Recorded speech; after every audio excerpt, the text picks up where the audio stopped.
ano ali pa ubale ndi chipani cha Democratic Progressive. Kwina kulikonse kumene muli madzulo ano mwatilemekeza pokhala nafe. Ndikufuna ndikuyamikeni Mr. President, mwatilemekezanso nanunso madzulo ano takulandirani. Zikwambiri Brian. Tikukumana patakhalano masiku ochepa kuti tikaponye voti. Ndimafuna ndimve kunena kuti mwagwirizana chani ndi a DPP chifata mvoto muyendera limodzi. Choyamba tinaona mavuta ali mdziko muno. Nda DPP ndinambokambirana nawo but almost 1 year. Komanso ndi zipani zina zinazalowa mu UTM, UDF, PP, Freedom Party, ukambirana kuti tiende bwanji. Ndiye tinazaona kuti azizathu ena sipanebe seriousness komanso amadzi dalila kuti maybe ali ndi mphamvu akhoza kuima okha. Koma if after our thorough discussions looking at everything nanoti tipange set aside my ambitions tuone mmene tingapangire kuti we should form the next government. Ndiye muli zambiri zomwe tagwirizana. Choyamba nchonena kuti kodi tizapanga chani the first 100 days. Second, kodi structure ya boma idzakhala bwanji. Ndiye muli zambiri zomwe tagwirizana structure ya boma. Two, zitukuko zake zakhala zitukuko za mtundu wanji. Kuyambira short term, medium term and long term. Just my one manifesto yao yatulukira uja. It's very excellent. Inuyo mukudziwa mmene mudzakhale. Yes, kwambira according to the agreement, it's open. Okay. Inenauza kuti running mate ainigera kusankha prerogative ya Peter Mutharika and ife anena kuti okay mmene zili chonchi chifoma panga chonchi bwanji mukhale second vice president in the next government. Then navomera kuti the issue is not udindo kwenikweni koma the issue is to be part and parcel of decision making at that time kuti nanonso manifesto yanu izikagwirisira ntchito nthawi nkhani ya second vice president ilipo. Yes, agreement. Yes, ya kwa mzuko mungu. Yes, in constitution ilipo. Yes. Men second vice president amechoka kuchipani China sachoka the same party. Okay. The same party amakhala first vice president. Kuma constitution imapanga provide kuti second vice president anekera kuchoka kuchipani China. So zimene zisachitika tingwerekeza kuti Peter Mutharika awina po kalumbiritsa nonse mukalumbiritsa limodzi. Yes. Kapena inu mudzachedwerapo. No, tizapangira limodzi. Mudzapangira limodzi. Yes. It's very clear on both sides. Very clear on both sides. It's an agreement which ili pamenepo. Ya ndofunsa funso limeneli chifukwa 2020 munali pa agreement iso. Ndisize na table ino muzo mene zinathera. Yeah, agreement ya 2020. Yeah. Nsijanimane na kuti nakhanga kuti mujira basi koma muli kunja kwa basi. Ndiye driver akalowa mangonyamuka. Koma itujira tili mkati momo. Say that again. Tabweza niso basi ya 2020. Yes. Timajia tili kunja. Okay. Idzaze tili kunja. Okay. Ndiye akatseka chitseko conductor. Imanyamuka. Ndiye amakuyiwala kuilipira manja. Okay. Koma itili mkati. Mene muita nina mwalo wakale. Ikatalo wakale. Antu tukuila pa window. Rowa. Oh. Kutika manyamuka. Ife so tili mkati momo. Because azungamati once bitten twice shy. Yeah. Ngati pali chipani chomwe chakhala malaya kwambiri chipani cha Aford. And itakhamalaya ena abwino ena osakhala bwino. The UDF nakhamalaya abwino kwambiri. Yonena kuti inaenda bwino. Ya PP so inaenda bwino koma pali malaya ena. One of the worst ndiye yatosalasi. Chifukwa inalibe proper guidelines. Komaso a president achakwera failed to manage the alliance and later on failed to manage the coalition. He failed to compose a very good coalition government. For many budget, Tinari Zipani 9. I think the first 9 positions in cabinet Zikanabita was Zipani 9 is each. The minimum coalition. Okay. Or a Canadi force would go the one good person, Maina, I will at that. I mean, they will be appointed on merit. chifukwa kuchipani kuli konse kuli expertise, kuchipani kuli konse kuli anthu experience. So in that way he was lucky to have 9 parties kuti zikanathandiza kuyendetsa dziko. So onsewo 9 sana pindule kali konse IUTM anapindula. Okay. Then kuzapeza kuti my brother Ntambo anapeza cabinet post. I think so kupipi anatenga kwa wila tatu. Koma the rest pali binyachitika. Later on inaza tenga our friend Katsonga was included in the cabinet. Koma kula Nesa Kamus Chiwambo myself, no, we did not participate. Sumusada kuitanine no pango. At a certain point with that discussion, now not psychological, I was not ready to be a minister. And then I was at Kapena Kutsokoro, Pagalipano, psychological, I'm not ready. When you're taking a cabinet post, you want to serve the people. You have to be psychologically prepared. Government is not a joke. It's not walking in the park. It's something serious decisions that you have to make. In Mapanga business kunja, so I looked at it because there would be serious conflict of interest. Ndikoti time ene funika cabinet nkapeza kuti ku body kunditana kuti I should participate. Then now nezikozo kumakamani vote for kwina kwa makobiri okumakobiri yake mpangona kwa makobiri mpangona ku business than government kwa makobiri ambiri ku business. Oh yeah, than ku ndiye mutayeza mnaona kuti unduna ndi business better to do business. Oh yeah. What do you want to tell us kuti mudagana unduna? Yes, now so tipano paye koma maybe kutsokolo ndiye kusiyana kwa mgwirizano wa 2020 ndio umopanga ndi DPP mwato olimbira ndo olimbira chifukwa even started amba bwino protocol wise metu chita zinthu consultation ikuenda bwino kwambiri. Komaso takhatukambira na 1 year kuti tipange cover also ma loopholes ma problems amene ife takhatupanga face timauza zitatu mapanga face ma problems awo ndi apo also mkanzo tentitseke tuone mene zingapangikire. Komaso one-to-one discussion with a principle to principle matters. Later on you trickle down kuma structures, kuma committee. Komaso tinali very strong committee from Aford chaired by Morris Mutali, also very strong committee chaired by George Chaponda.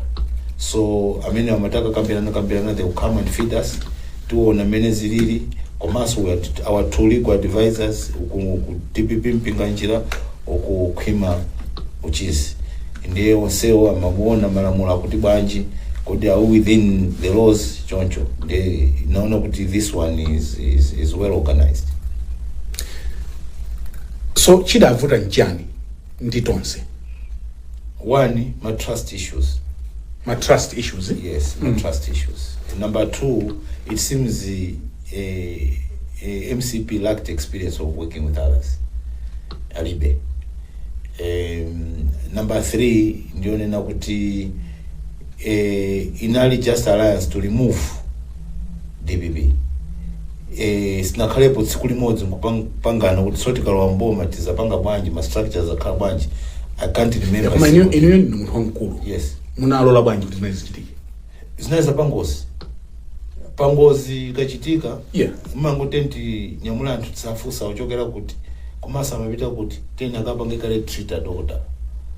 You see? Ndeso madziwa kuti mumodzi wanyamula. Mumodzi wanyamula dzuloli ndiwo kuswera nyumba wa TV. Sungadziwe. Zapangozi. So Tonsa Alliance inali alliance ya pangozi. After the ruling, so pangozi tipanga wanji. Okay. Yeah. Ndiye even ipangozi po simuna kale ndi poduka mphepo kuti kudakulu titaphanya mai tidzagawana bwanji zimavuta. Chifukwa zimaoneka ngati aliyesa alibiza aya tikaoloka. Ndiye also looking at credibility ya amene tinamwika kuti atsogolere. Okay. He looked very credible. Achakwera. One, he looked very credible. He's a reverend. And to us said, I know, tizakarabasa kulakulu. Tisangani zanyamai, tisanape, tentiangani nchito mwentikwire. That's what happened. And you were disappointed? Yeah, yes, I was very disappointed. Because I did not expect kuti a president Achakwera apanga behave in that way. Inenda fusapa nena kuti amavaza mbili zaini. Zoipa. and sindikudziwa kuti zoipa zake zimene ndinachitapo zantundu wanji. So munawafunsa nafunsa kuti sopano why my relationship atusali bwino kwenikweni and mamva zina zake zosakhala bwino and azimene zandiuzapo katatu konse nitakumanapo nawo. Ndiye kwa ineyo ndinadziwa kuti is lacking experience as a leader. I've been president of the party. People might call it small. Koma, you manage people. Yeah, you manage people. Yeah. Yes. When you manage people, aliye sama belandi nkhani zake zosiyana-siyana, and you have to balance. Kuti awa chimene abwera zanduza nkhani ichifukwa chani. Ukaona kuti aupitirira umawitana wina ucha awabwera ndi nkhani tafotokozani nkhani kuti bwanji. Or you send other independent people to investigate. Koma pali ma leaders ena ikangobwera nkhani basi they will take action. That is wrong as a leader. Mukanakhala inuyo kuti munali achabwera in that position yochita manage alliance kapena coalition mukanapanga bwanji? First chimwe ndikanapanga chonena kuti just soon after elections yata mende mavota Saturday anaita emergency meeting akuluakulu zikuoneka kuti kuwina ndiye tipange bwanji. What do you think? Composition ya cabinet idzakhala bwanji? Who is going to do what? Expertise ili kuti indakwesa ni massive anthu ena tewaone. Let's set up a transition committee. A transition committee could have been set. Okay. Chaired by an expert who knows things. They akuzani zikhale chonchi. Chifukwa iwe you are going in as president, you have no experience. You need others who have run government before. Yeah. Could have past experience imeneyo. Akuze zochitika. Nde after that akanabwera report yabwera ndi kuti this is how our cabinet should be, this is my program at bank. Then you also look at other things. What my problems still now on the how are we going to solve them? All those things are gonna back masala back. Because when you're coming from the alliance, it's an alliance.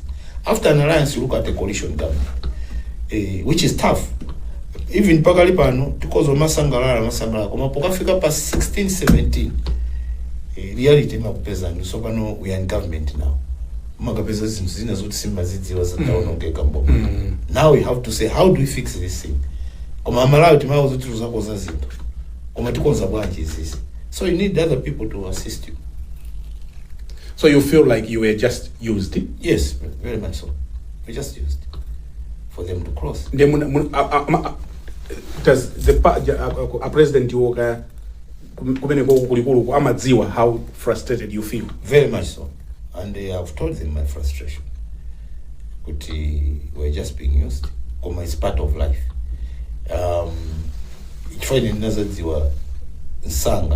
That's why I said, I'm going to kill my party. I'm leaving. I want to go and build my party. So now I'm upanga makampeni uzunguli. Munatati wansanga how? Wakana politics tayatari. Yeah. Umadziwa kuti apa sinofunidwa. Sometimes my program usakuzani bino, sometimes akuzani, sometimes when you're in a coalition government, zinthu samazivele pa TV ya. Azikuzani. Kuti decision yakuti mafuna upanga. Muganza bwanja azizanga. Metaonera president msalankhule kai. Olankhulani. Koma ngomva kuti a president Lelo au funa olankhula ndi mtundu wa Malawi. So you're part of the government. Koma ukhaso mtundu oti umvetsere pa TV. Makufusana. Kodi a president afuna olankhula chanya sinozo ichichonse. Then ukapeza kuti alankhula, maybe he has goofed. Now because of collective responsibility, makanga dinonse mapanga decision imodzi. Okay. Yes. That was the problem.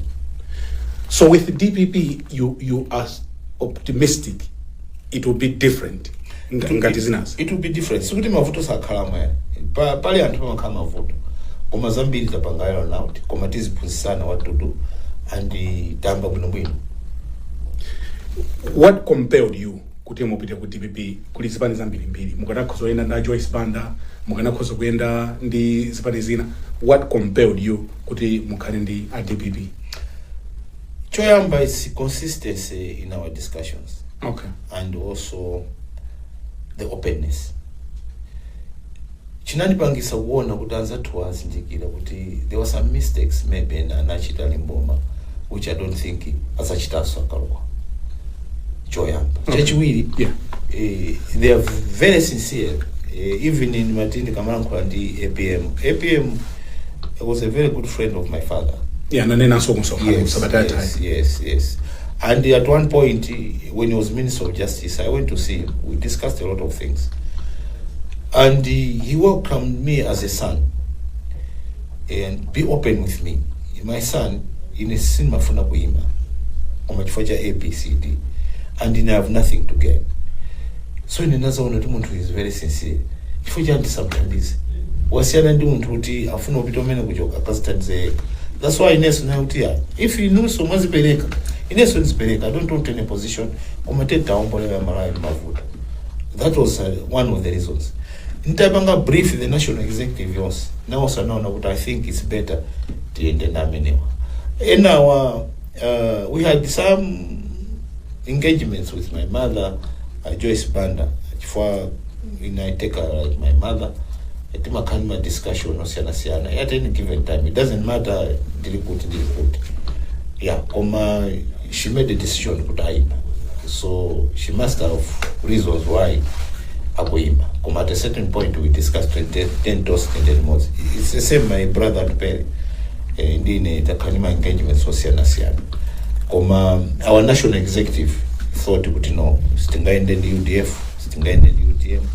Combatant and the DPP, looking at the reports, for discussions. So I will end it 100%. If it's so talent, okay. Kunjamba munanena kuti a president musadanda uleza campaign. Mukozo pita umangojo makaja nsomba kumeneko tithamanga ife. Matanthauza chani aphena sana kumvetse. Choyamba APM simalondo tukulitse. Marondo da malana kulakali. Say that again? APM. Yes. Si marondo otu kulitse. Koma ni marondo oti amalawa na kulakali. Amalawa na kulakali. Ana kulakali. Okay. Yes. APM is the people's property already. You see? Ni property kale, ndiso ngama yendi supermarket. Ikale. Koma sopano wa got the running mate. Running mate ndi defeat is tamakungo wakumbutsa ntu tumsaiwale mulinka tundwanu. Okay. Musaiwale katunda no page house. Musaiwale mulinka katunda no page house zina zisieni ka. That's what is meaning now. Just to remind Malawians. That's all. Because now Malawians woka awupanga compare sikale it was 5 years ago. Looking at the prices za katunda. Although mabwela factors yena. Yeah. Koma this is worse. It means pena paki sizikwenda bwino mboma. Chavuta ndijani. Muganena kuti sizikuyenda bwino mboma. What has gone wrong with this government? Brian ukuze njudu chimodzi. Yeah. People rush to be in government. Osazoti akala mboma panga chako. Choyamba. Chachiwiri.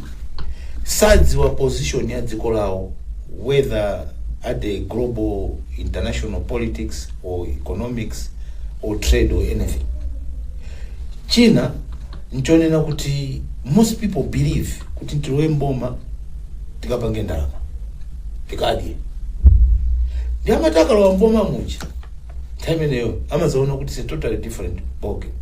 Awukuzani kuti chakuti palibe. Now these are the people without vision, without objective, angolowa for themselves. Ndiye menazika kugirapa menazika kugire chichosama kugira chimatakuko. Then some people now they get involved in corruption within. Bas, bomara sokonese kera whatever manifesto akhala now, bas they are off the rail. You know, ukamala wamene mujozitso kuti ndikutenga galimoto mene napanga noko.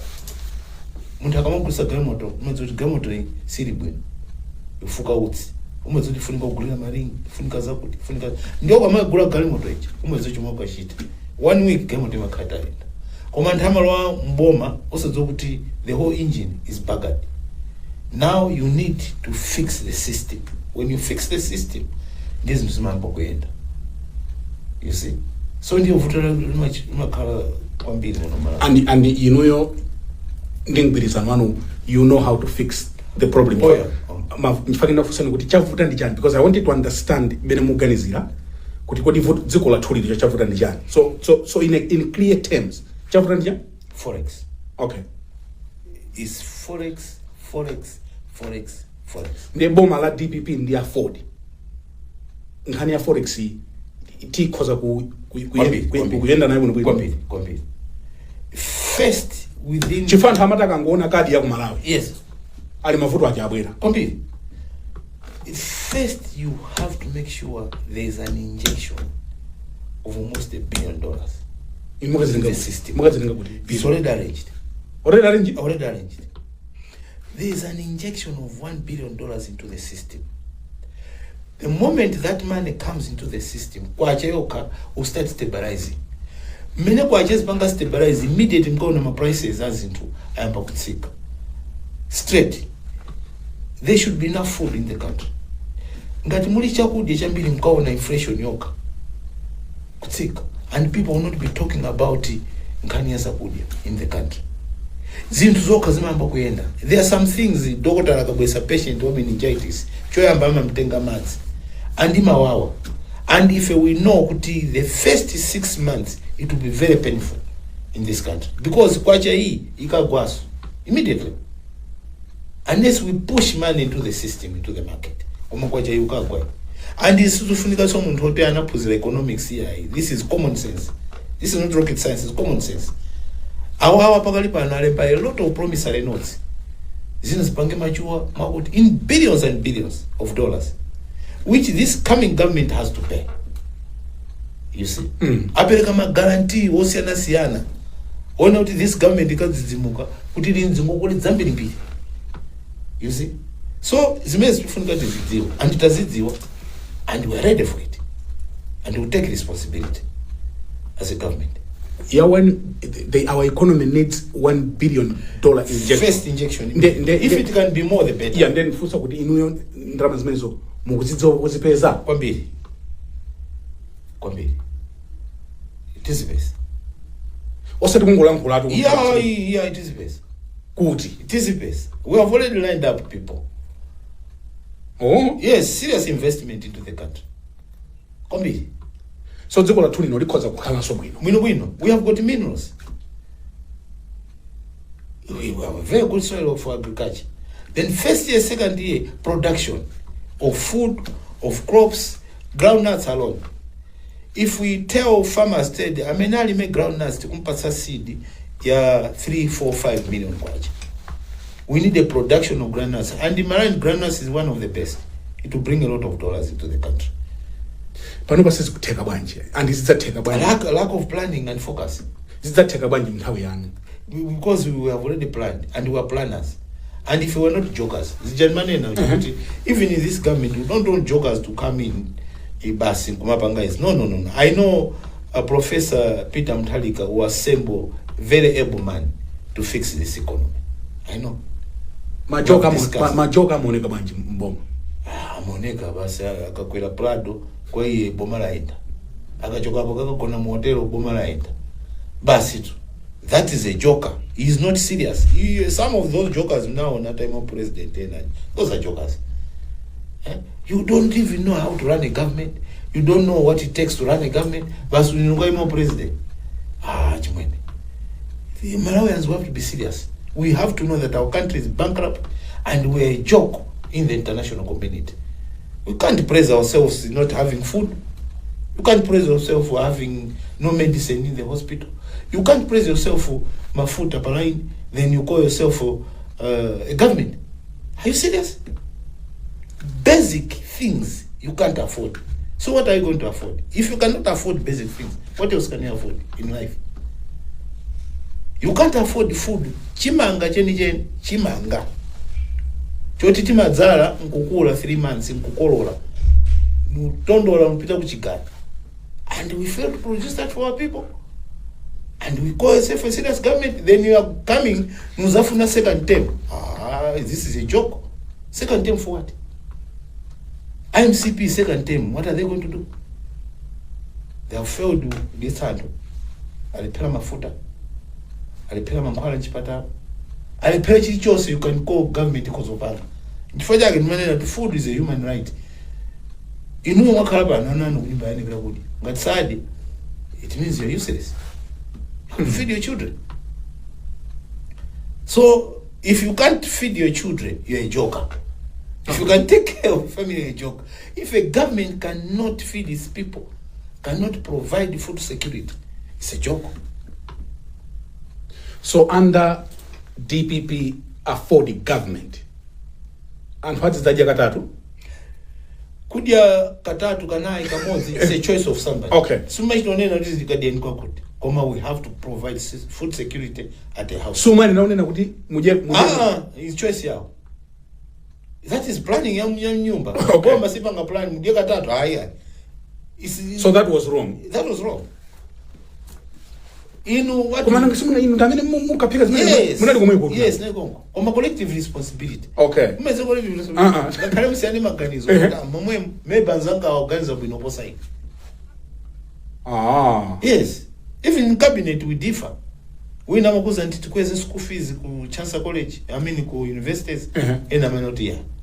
Koma the end because majority attend kwezi. You will move moja uta koma tu ina kana is. Koma sunga bito la pangana kuma ina kana ya. Okay. Mangota. Ye cabinet ya pangana ni mwe. Koma sikaka vuta ndi maitara. Tina nena tu. This is take.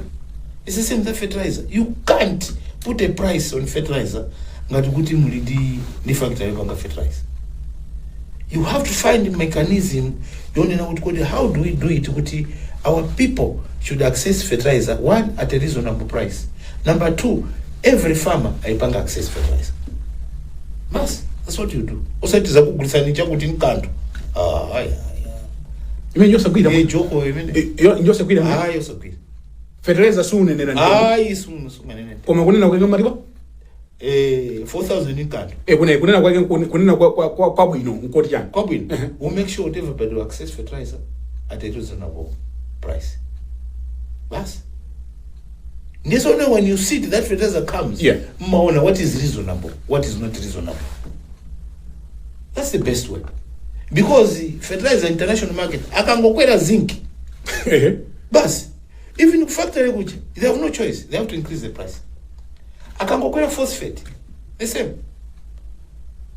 Ka component kamozi ka fertilizer kakangokwera. Bas, you're done. Okwera by international market.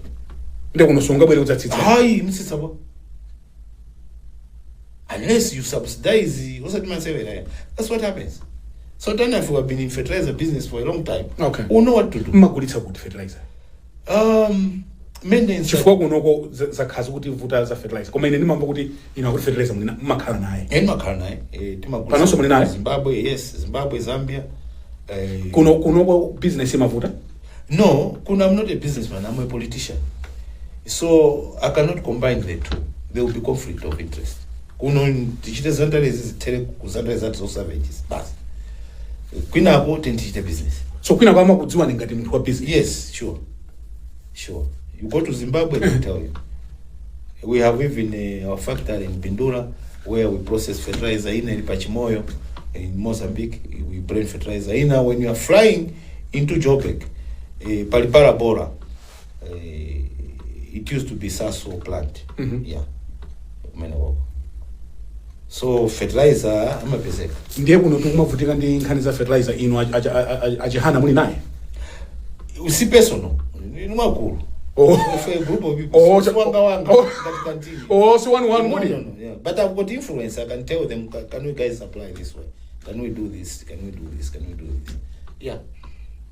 So this country, one of the problems is because of lack of forex. Sanga peze ma financial instruments. Oti they can guarantee payments kuti katunda uchoke kunja bereko, because mnamva kale uti forex cover yatu pakali pano is weeks, which is almost a serious problem in any country. Okay. Yeah. And in for 4 years he could have called for an economic conference. What is the for one day? He could have called for experts from different countries to discuss about our crisis. It's not going to it's normal. Actually, when you come accused for 2-3 years, this is a cancer which has to be eliminated once and for all. This is an essential commodity. Yeah. Bomala TPP tidaona so to Makiu. Entire English. It's not Steve. Yeah, Peter Laya. Habitats nayo I can't remember. Okay. Yeah. So land lobweralo litakhala kuti latheka. Is Attitude size. Are you sure? Yes, we remove this. Completely. Mudzata? Because they can't forex. Kodi makiwa ni khani ndi forex. Forex, they can't pay. They owe, they can't pay. Akudziwa? They owe, they can't pay. Fertilizer, they owe, they can't pay. Right now, yeah. The August. Yeah. We're not serious about fertilizer. Because as I'm talking to you now, the period you order fertilizer, the May, June, July. Because it takes almost 45 days. Apangis menezo mashipa yamponya muka afike pa Beira or Dar es Salaam azibwera ku. So mpapanga plan bwino by October, November, latest December, fertilizer has to be in the country, and you start distribution mvula sanambe kugwa marural areas. Then you are home and dry. And if you have a very tough time, you know kuti one tatenga bomba in September. Likely planning will start in October. We're already late. So we have to find a mechanism in terms of how to bring fertilizer to our own people. Number two, we're taking fertilizer to people who are hungry. There's no food. And some will take that fertilizer and sell. So we have to make sure we do both.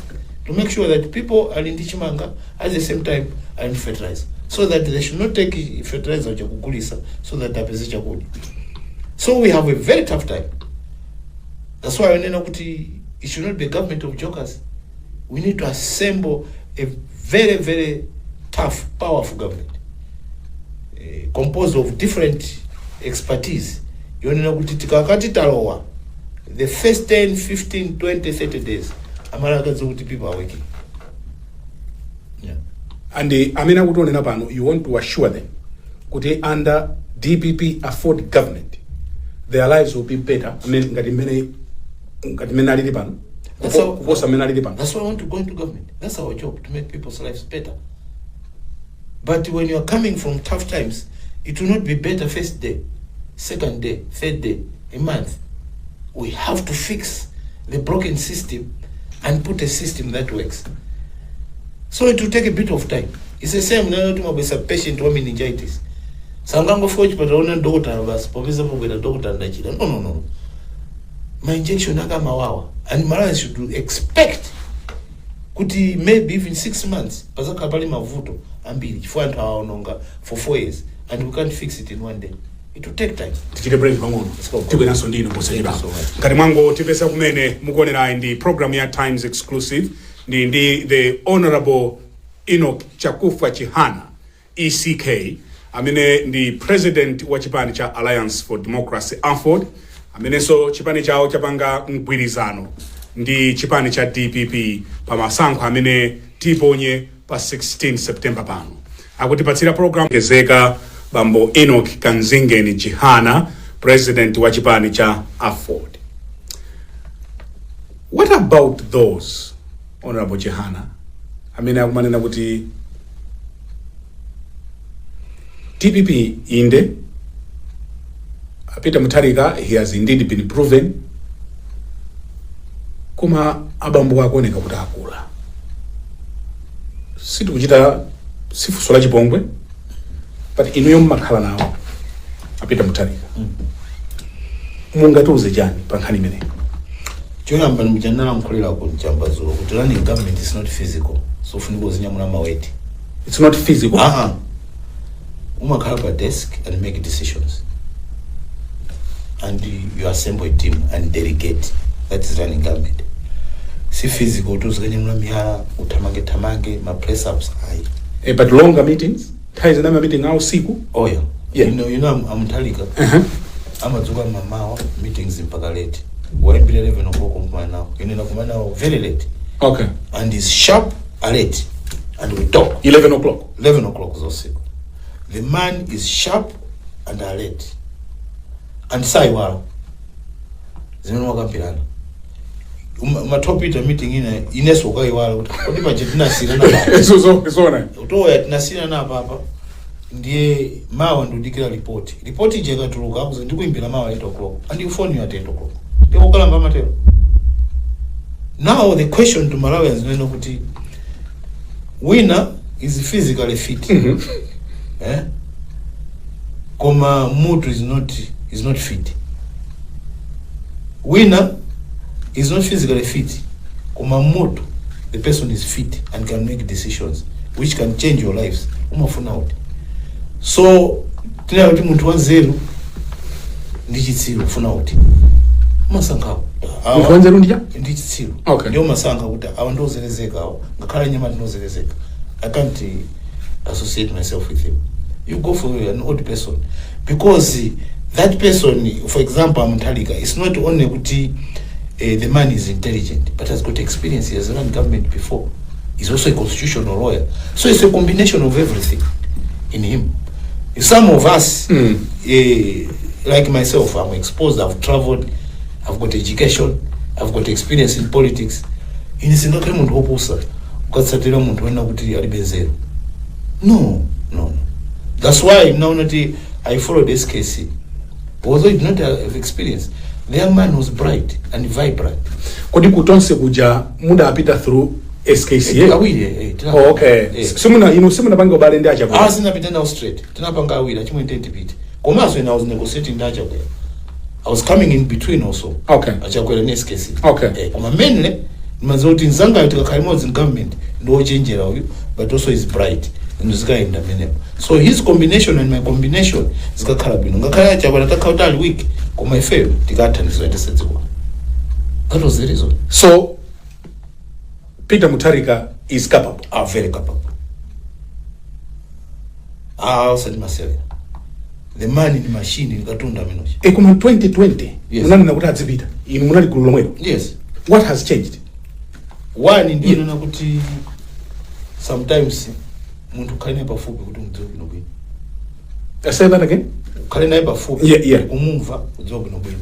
Sometimes zimathochitika kuti timu ina imene naye panga assemble inali ndi influence ina yake and sizimadziwika kuti auchita chani. Okay. As a result, zimapangisa so sometimes leader kuti zazifoke. You see? Yeah, zimatopangika. Message. Yeah, but you're not answering my question. Yes. My question is kuti 5 years ago. Yes. Inu munali kulonena kuti apita Mutharika adzipita situ kwa. Yes. Today mukauza so amalawi kunena kuti munthu ndi yemweyo. Yes. What has changed? No, we realized that we were wrong. Omwazindikira? Yes, complete. Oho. Yes. Kuzikulakwa kwake kuona? Tifuna khana pafupi ndamva kuti akoma munthu tinamulakwira. Could not have taken him out of government. Ngati pane zina zake tikana kapasi ndikuona kuti ambopitiriza amalize temu yawo, then we take it from there. So you want to come on a national TV? Oh, yeah. Nkunena kuti apita Mutharika tinalakwira. Oh, yeah. Is that what you're telling? Yes. In any government, but it's not quick. Yeah. Which everybody knows. Yeah. Yeah. Koma him as a person, as an individual, I think he's the right president. What's it called? Akuzochaya nditu Bwino. And mind you, yeah, Malawi is a very small country and the economy is very small. See ovuto endetsa. Koma tima ipanga complicate because we make politics bigger than the economy of the country. Chifukwa kizima tifuta. Koma napa nopa mmene zavutira. Tifunika Peter Mutharika. Akulu ndi mdambo mwazimira moto. Moto wa time CPU funika ukazimira mmene. Kulibeso munthu angazimitse. Kula MCP yatsa moto. Uko basi. Munthu wake uti Tikupya. Kunja. Mpite mizima takupa. Chihana. Munthu matuka koma kukuzizira mmene ko simene nena vale ezone. Kukuzizira kwa munthu atuka. Kuganiza kuti kodi nkachoka panopa. Yeah. Nkapita ku nyumba ana akadishana. Ndiye moto tukamba awo. Ndiye moto wake ndumene wewe. Umene. Okay. So pano moto uko kazimira. APM. Amenanga zimitse moto wa APM. Kulibe so winaso. Amalawi tisana mizidwe.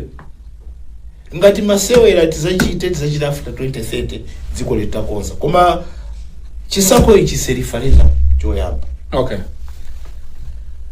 A referendum for Malawians to decide kuti kodi afuna obey azikhala moyo umenewu kapena asinte. Okay. Metina asinte kuti kodi tifuna matipate kapena one party system. Zafika pamenepo? Zafika pamenepo.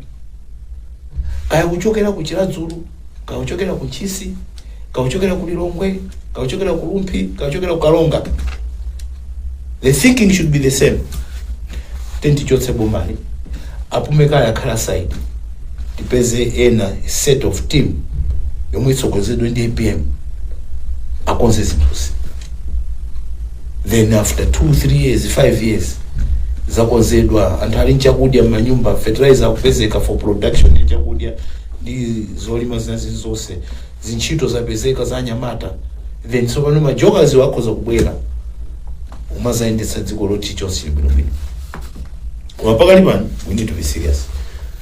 Kodi nkhani ya amtambo sidayenda bwanji zikuoneka kuti pali kusamvana on this decision. Amtambo akunena kuti ine sindingachite zapita mutharika. Yeah, you know, in a democracy chomwe ni madawu nchona kuti tonse tagwirizana nzo za congress zichi mata zonse mkambe amene sanayambo kambirana koma zonse mkambe amene tagwirizana nazo. What is mtinkade nomwe? Sizingatheke nonse kukhala first number convention tinapeleka resolution convention nje we should go into an alliance. Koma convention nene we go into an alliance koma not MCP. Okay. Then in a net as a national executive tifuna tisankema committees wotakambe ma negotiations nasanga two committees, committee ina nepto TPP ine makambira and UTM UDF. After that net as a national executive again kuti sopano ma reports abwere atabwera ma reports tonse. My brother and my vice president was there. Tinaikamba debate and we all agreed with I think let's call the DPP one and one. Antamana ni mwana. Na force alipo we na upanga oppose palibi ananena kuti ali ndi different views except Saulos Tindwa amenana kuti imwe mnafurika mtakhala running mate then kuti first tent ganizira malawi. Not me. You see, if it got a report, because I cannot only run my team, I wanted to run for president, and I was ready. Napanga materials, everything ready. Chipancha Aford has never been ready. Manager consider this time to run for president. So says utnazisia kumbuya, kuganiza kuti mene dziko likuyengira moto. Ndeti khalema president ambiri, taluza pa 16, tavota, tasiya mali moto, ifetiri ndi ndalama tikuzoka ku South Africa, kuzoka khala ku Seychelles kankuti, because we can afford. Now we are living a villager, back without food, back without medicine, back without anything else. Ndeta pangachana. First, tenti dzitsitse tisanke mundu mmodzi. And that has been my message consistent kuti 10 minute bankit. So kwa ineyo I feel kuti Antambo anankula what he feels and he had to air his views, and indeed he has issues with the running mate, he has issues with the APM because he is the one who was organizing those demonstrations, and he feels that maybe awawa sangamu yangane bwino. That is his personal opinion, but in Aford so he remains your vice president. He remains my vice president and our candidate for Chitipa Central. Koma ulendo usimuyendera limodzi. Well, at the presidential level, he is not going to come, and you can't force him to come and join us. Okay, koma ku office chipani muyende especially at the parliamentary, he is doing it because he wanted to tell people if you were totally different breed, especially myself. Mukozo kala osiyana. Koma sutiti dane osuti muntu tinkanke chipani. No. Adakali kwa Aford. Koma zimena kuti president wandine situgwiriza. So, on this issue. Okay, on one issue. On this issue. Okay. Issue ya DPP Aford alliance and Tamposa Gwizana. And he told the nation, he didn't know to hide, that Zikondari was not his opinion. Koma Ineo as a leader, I follow the majority. Okay. Japan. Okay. There's no way Ineo am a leader and Japan just invests. Okay. Because you're not a leader. Even if you disagree, when you're president, you take what the party has said. And you remember when I was having a press conference, I said, I'm reading a statement which has been drafted by the party. By the party. Yeah. You are that democratic? Yes. Firstly, for a headache. Good, I should be fighting things as one as one. No, so you shake hands. That's right, yeah. Is there anything else chimene sitikudziwa chimene amtambo apangira zimenezi kapena ndi yomweyo nkhaniyo kapena palinso zina zimene ngazidziwa apart from what he told me. Okay. Yeah. Kuti no, he's not comfortable working with the people. You have said it in the open kuti inu katangale sima muopa uje katapira simudzatipinyolitsa muta wina dziko lino chifukwa mtsogolero wa mtundu wanja amene akunena kuti ine katapira sinima muopa ndi kukhuza kutenga lero kubweza mawa. You have said that kapena sina dziko lilonse kulibe dziko libe ngongole. America ili ngongole in trillions. That's why it's developed. As long as what you are borrowing is helping the people. Okay. That's it. I can go to Asia, I can go Katenga Ndarama. No problem. As long as that money is coming to the people, there's infrastructure. Achona chipatara ndamanga. Ndakabweka ndama namanga chipatara. We owe so much. Tamanga miseo, maskulu, fertilizer wabwera, fuel wabwera. Ngongole ibeleta. Zambia is in debt with the Chinese. But have you seen how Zambia is developed? Kenya is in serious debt. Koma, they have built a fast train from Nairobi to Mombasa. That is leadership. If I want the party to move, I have no money. Somebody has got money called Caterpillar. I tell him, I said, borrow me. I want my party to move. And in church, and I pay. And I pay. That is leadership. Leadership, you have to sacrifice. So, this is mine. Okay. So, this is mine. You as a parent, wobeka tapira, anaka kufani kwa show. Wopoza present around. It means you're not a parent. You go straight. Achimwene kaupita kulimbe market. Achimwene ebeleko kunitengo acha. Otwende kwacha. Haine tuluzangani maikakati tabwelisa. Akubasa. Muzi amba na mbuyo 30 kumewa seva moyo wana. Okay. You can't let Malawians suffer and die because you're afraid to borrow money from thin air. There's money everywhere which you can borrow. When I'm talking of thin air, Reserve Bank, they know the language. Okay, they know what you're talking about. They know what I'm talking about. Okay. You borrow money there. If we should be able to go borrow 1 billion somewhere to bring into the system so that we stabilize the kwacha. Why not? You see? Tikumva kuti ngongole zathu zafika tinamva ku launch yanu 18 trillion. Tachita nazo jani ndalama zimenezi? Zambia is a color, I think, upangira normal things which you are not supposed to borrow. Okay. Komaso, I think, msewachoka, I don't have much information. So wachoka pa parliament, wapita mene kuja, they have borrowed money from banks, and in my interest sad. So what as the government to do, very promissory notes. Okay. So those still remain in Ngongole, kumuzipushira kutsogolo. That's why I'm saying we're in serious problems. Okay. Yeah. And these are things we know. Wapalizina za kunsi zoti simadziwa makaziona when you take over. Zokhalazina za kunsi. Oh yeah. That's normal in government. Palizina zimonekera pambala mbanda. Palizina za kunsi makazindikira when you take over. Manifesto wanu ndi DPP. Mukwachita line motani. Ana kuti mayeso kuyambira chaka cha mawachi ngati munga wine palibe examination fees. Yes. Kuti chaputa cha zenzenze. Yeah, it's not much. It's not much? No, it's not much. Naona pajama kamba za digital banking. Yeah. Yomwe macho switch. Digital banking ijati kwisa nchito. Tukakwisa nchito, the country will be able to raise even 700 billion or 1 trillion. Oh yeah? Or 2 trillion, yes. That money can be used for these things we're talking about. Then in Ramaza, many MRI mapangares, that money can be used for retiring debts. Aford Bank, bilateral debts and other things. These are the small things that is cosmetic. There's money circulating in Malawi, which we are not be able to focus and raise it properly.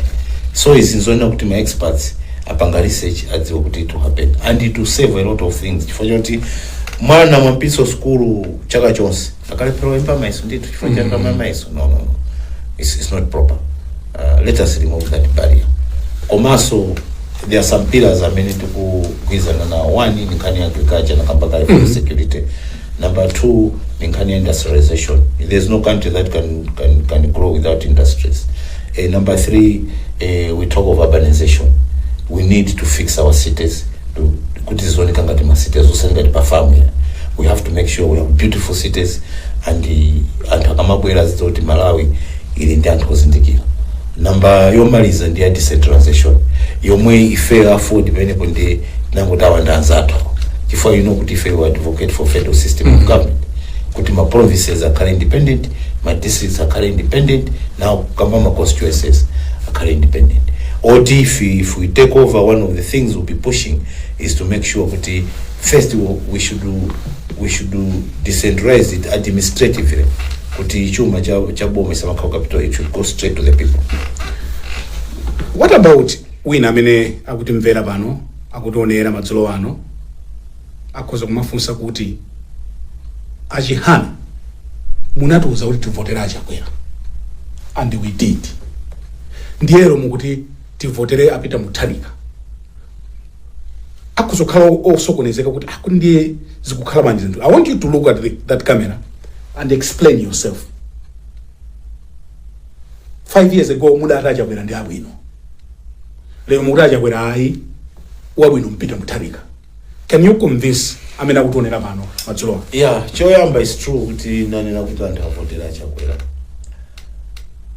Tons Alliance. If I was part of that Tons Alliance, and kwa ine makanza kuti ndi manifesto ikambidwa ayi kuti satanza Malawi, but Tons Alliance has failed.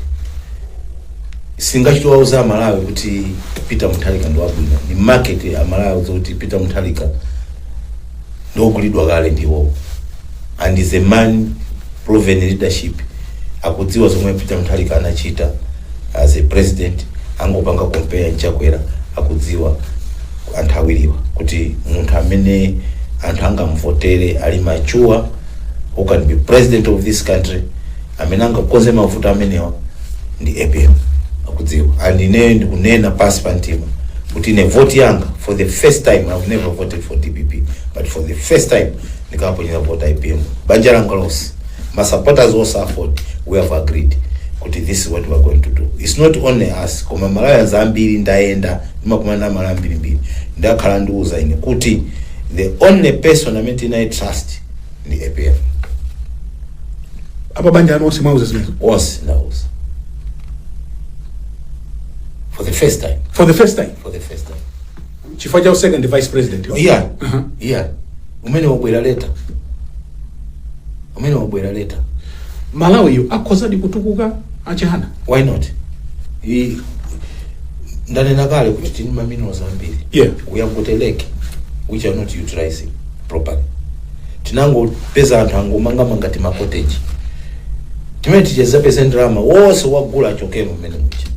Timange ma cities mauche mwatu kuti people can come, kuti we are coming to Malawi's paradise. Not muntu ka cottage kake ni family yake, inasa ka cottage kake ni family yake. No. We made a serious mistake. Okay. We made a serious mistake. We have to make sure that we develop tourism in this country. The only way we can develop tourism is to have very good infrastructure and this country can develop. And because to be a middle income country very soon. Are you making the right decision? Pankhani ya alliance timalizire pamene kumatsola. Mtima wanu mukawugunda. You're sure simu kuzichita betray? Aye, 100%. 100%? If tikapanga decision whether tukagwa limodzi timagwa limodzi. Okay. Tukawina. Koma hii tukuwina. Ngati stiwina ifa wina sondani. Ndekulibe chisankho. Ngati sawina APM. Ndekulibe chisankho kulibe. Koma a free and fair election. Yeah. Every Malawian, one man, one vote, one woman, one vote. Till we in the first time without a line. Posa voters. Fanga stiwina ya wina sonda. So we MCP kulacha kwera. Aye, Sangawini. Sangawini? Aye, Sangawini. kuyankhula kwa ndale kamene kwenkulu Yeah, chifana onso akamayankhula kuchayanso mfundo zawo kumeneko zoti fertilizer kulibe, mafuta kulibe, kulichala, mafuta even opikira amene akwera. That's what they should tell Malawians. If we were telling Malawians we want to fix this problem, so Malawians would decide kuti tizipita be kundima ako kapena kungwero kuli light. He is choosing between darkness and light. Darkness, light indeed. Light APM. Light APM. Darkness. Kochakwera. Kochakwera kwa kundima? Kundima. Are you sure? We are in darkness now. If you can't afford food, in your own household, that is darkness. Light in Penuma Kara and a breakfast in the morning. Lunch you don't and a kuta. Nzadia Mazuru. Mazuru also there and to my snacks higher is fine. That's the life which people should live.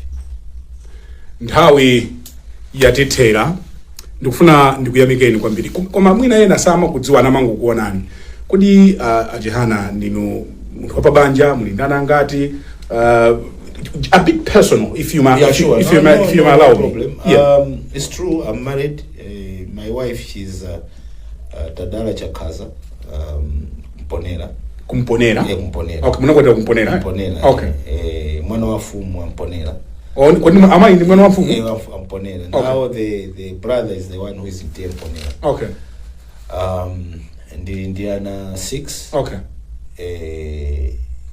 Amendi now. Okay. Yeah. So ndima mbaso za ukasungu. Mayanga majokero kasungu. Okay. Mwana wa chief mas.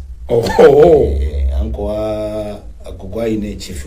Okay. So I'm coming from the royal family. Yeah. Yeah, but my father chakufa Chihana. Yeah. Machokera kulumpi ndi kukalonga. Maya unda kukalonga. Okay. Yeah, but bambo wa kulumpi. Ata mdziwano ino Chihana. Ndine nditu. Ndikuthokozeni kwambiri. Kapena mulima wakukhosi. Makukhosi ndo nakuta Malawi. Yeah.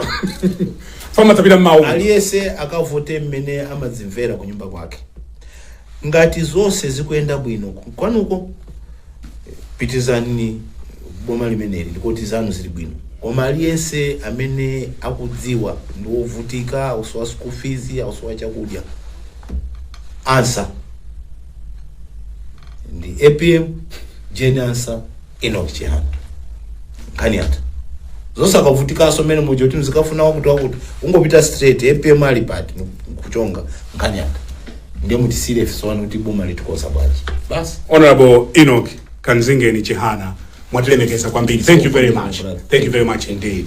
Pamene panso ndiye pamapeto a program yathu madzulo ano ya Times Exclusive. Mprogramu iyi ndinali ndi olemekezeka bambo Enock